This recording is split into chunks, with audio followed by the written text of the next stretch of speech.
Our President, on November 5, 2024, issued executive order for the immediate ban of POGO, internet gaming, and other offshore operation in the Philippines.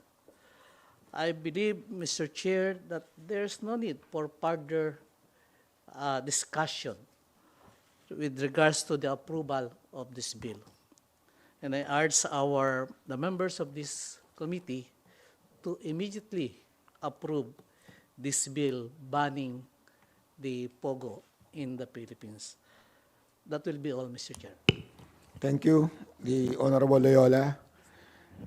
Is that a motion or just a manifestation? A manifestation, if I'll be allowed, Mr. Chair, I'm willing to manifest and move that we immediately approve these several bills banning the operation of POGO in our country.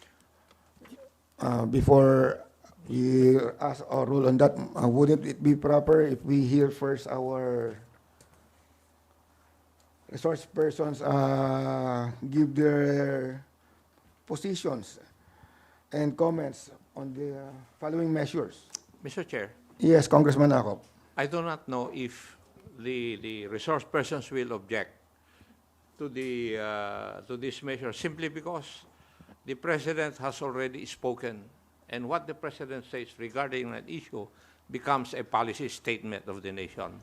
So I think the motion of the Honorable Loyola is proper, and I would like also to state that we approve the bill subject to the consolidation of all the bills, subject to style, Mr. Chair. So move, Mr. Chair. Yeah, I agree with that. But some of the resource persons, particularly those from these economic zones, might have some suggestion. If we won't hear them and just approve it now unilaterally, we won't be able to hear their inputs.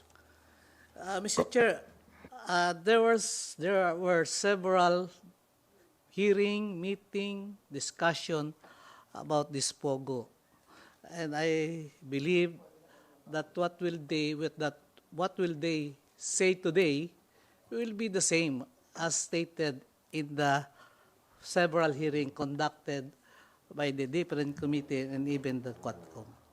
I will ask the authors, the other authors who are here, if they are amenable to that.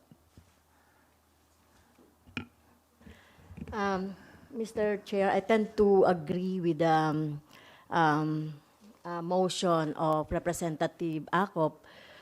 However, since our resource person are here, maybe we could ask them a minute of We give them a minute to at least state their parang position 1 minute and lang siguro, comment. Mr. Chair, para marinig din natin sila.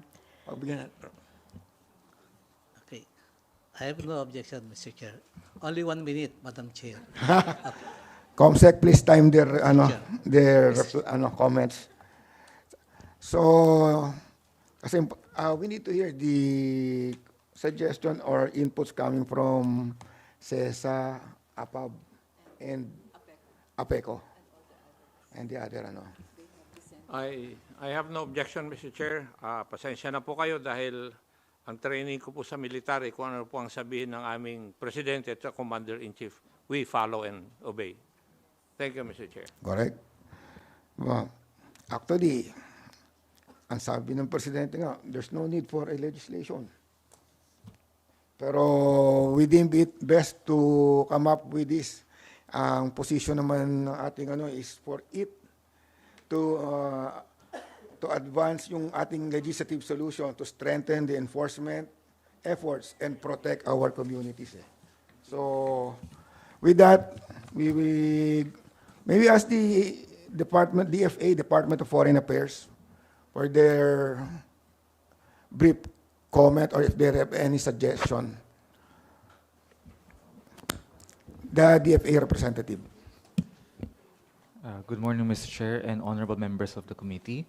The Department of Foreign Affairs is pleased to convey that it has transmitted its position paper on the aforementioned bills on banning POGOs, and it reaffirms its support for the said bills in consonance with the passage of EO number 74, series of 2024 by the President, ordering the immediate ban of POGOs, citing the risks to national security and order as basis of the issuance. Thank you, Mr. Chair.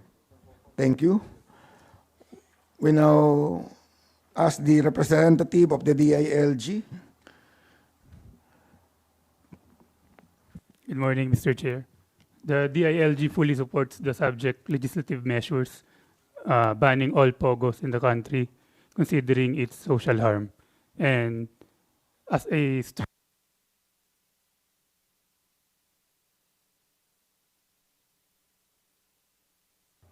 Thank you. From the Department of Labor and Employment, Good morning, Mr. Chair. I'm Coralie Courtney Nankil of Department of Labor and Employment. The department supports the said bills, and if I may, Mr. Chair, manifest the specific comments po. go ahead. You have 1 minute. Okay, Mr. Chair. In Section 2F of the House Bill number 5082, we recommend the inclusion of the Internet Gaming License, or IGL, in the scope of the proposed House bills. This is aligned with the rebranding by the PAGCOR to all the POGOs as informed by PAGCOR during the Interagency Task Force on Employment of Foreign Nationals last 2023. The DOLE stands ready to support government efforts in connection with the displaced Filipino workers of POGOs through its existing set of programs intervention. As of now, as of November 12, 2024, the DOLE Regional Office have canceled 36,000 AEPs of foreign nationals in IGL establishments as part of the winding down of operations since the President SONAS declaring the banning of POGOs. That's all, Mr. Chair.